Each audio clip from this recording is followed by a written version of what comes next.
A lot of hot button issues were at the center of this year's school board races, and that led to a higher turnout and some surprising results, too. KCTV5's Betsy Webster joins us live now from Johnson County to kind of break it all down for us. Betsy, all in all, how was the turnout yesterday?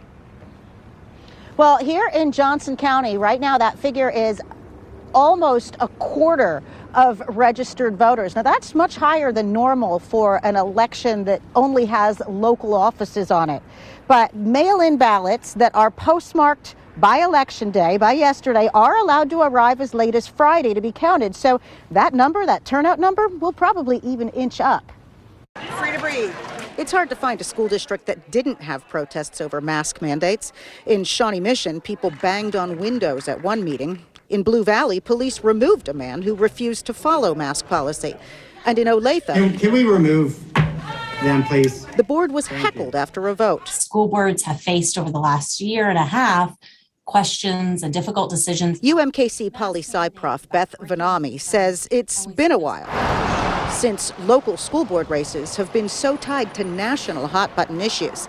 In this case, mask mandates and curriculum surrounding racial equity. If I go back 20 or 30 years, there were a lot of examples when there were debates about evolution and creationism being taught in schools. Also unusual for school board races is the involvement of national political action groups. I think the financial backing is coming from an organization that is more concerned about the curriculum issues than they are the mask mandates. But I think the interest in the school board election and the motivations for challengers were likely both. The Johnson County turnout figure as of this morning was almost 25%.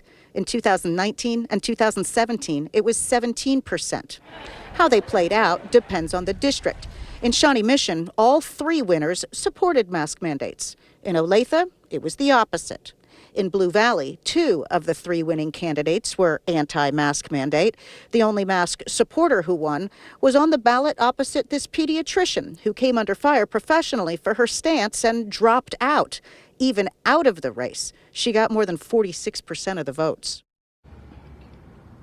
Now, because of those mail-in rules I mentioned, the results aren't final yet. And one of those Olathe school board races only has 24 votes separating the two candidates. At the end of the day yesterday, it was 32, today 24. So by the end of the week, the outcome could very well be different than it is now.